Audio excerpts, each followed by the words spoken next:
Thanks for stopping by, guys, and welcome back to Scrap Mechanic. Today we are in the new updates creative mode because we're going to be looking at these. These are some concepts for some really nice, compact, and cheap survival piston engines. Now, a lot of people have been looking at piston engines as a survival engine because they don't use fuel currently. So I want to look at some prototypes. This one here is based off the one I am currently using in survival, and it is an inline 2.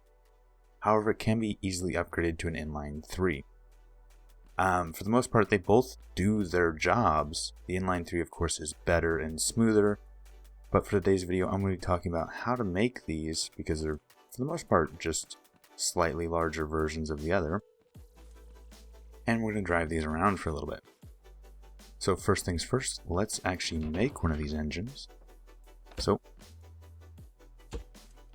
bearing, I prefer a big wheel. You can use a small wheel, however, these sensors and stuff will smack the ground. So I would suggest getting a big wheel. And for this, I'm going to actually make an inline 3. So with the inline 2, you would stop here, but I'm going to go ahead and add that third cylinder. And let me navigate the menus. Still getting used to the new inventories.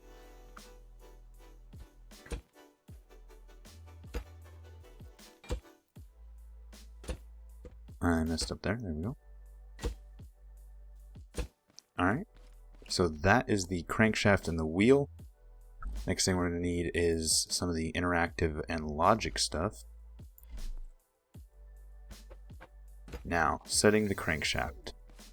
On the inline 2, you want it to be at either a 90 degree or 270 degree. With the 3-cylinder, you want them to be at 120 degrees. And you connect those to the bearings on the drive shaft itself. So 120 degrees. This will offset them for a really nice timing sequence. Take it off the lift so they can spread out.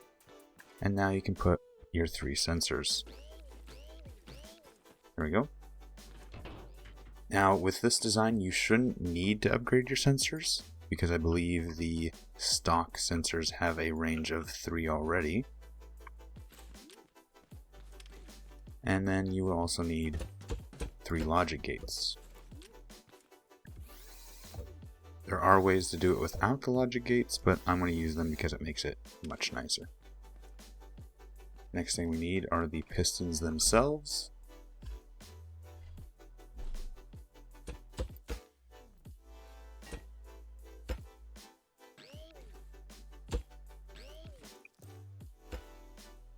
And this we can just connect straight up to the bit we already have.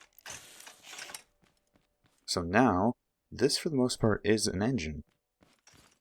All we have to do now is add the timing bit. And for that, let's go ahead and come out here.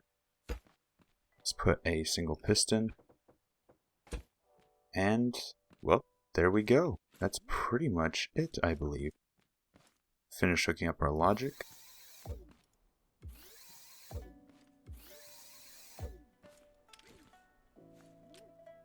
Make sure I did everything correct. Yep. And now set this to range 2. Interactives, switch, and you will want 2 switches. One of these will work as the on-off switch. The other will work as the forward-reverse switch.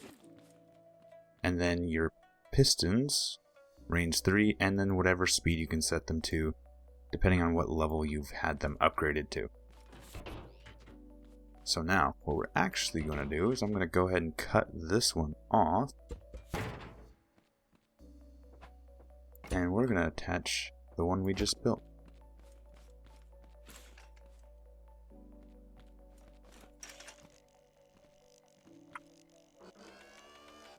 There we go. And hook switch 1. I've actually attached this backwards. However, it should work just fine because we have a forward and reverse gear. Switch 1 to power, switch 2. So if we hit 1, ooh, we are having issues. I see why. Because the, we need to reverse these.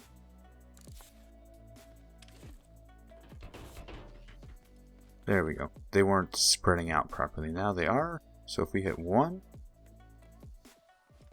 darn you, scrap mechanic, you are changing the range of my pistons without me doing so. That is a glitch I've been noticing. It keeps changing the range of pistons. And now we have a nice inline 3 piston engine. So 1 is on and off, 2 switches between forward and reverse.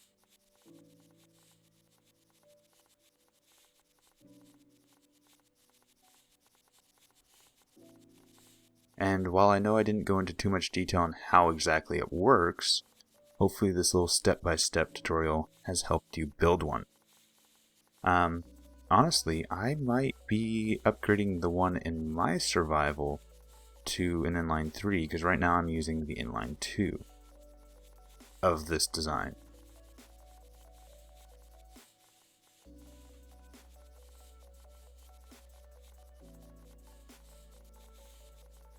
So, hopefully you found this episode helpful. If you did, please leave a like. If you have any suggestions, leave them in the comments down below. Enjoy the channel, enjoy what I'm doing, please subscribe, it helps out a lot. And right now, shares help the channel the most, so if you do want to help the channel, please share this episode with a friend. However, I am going to go ahead and end this episode here.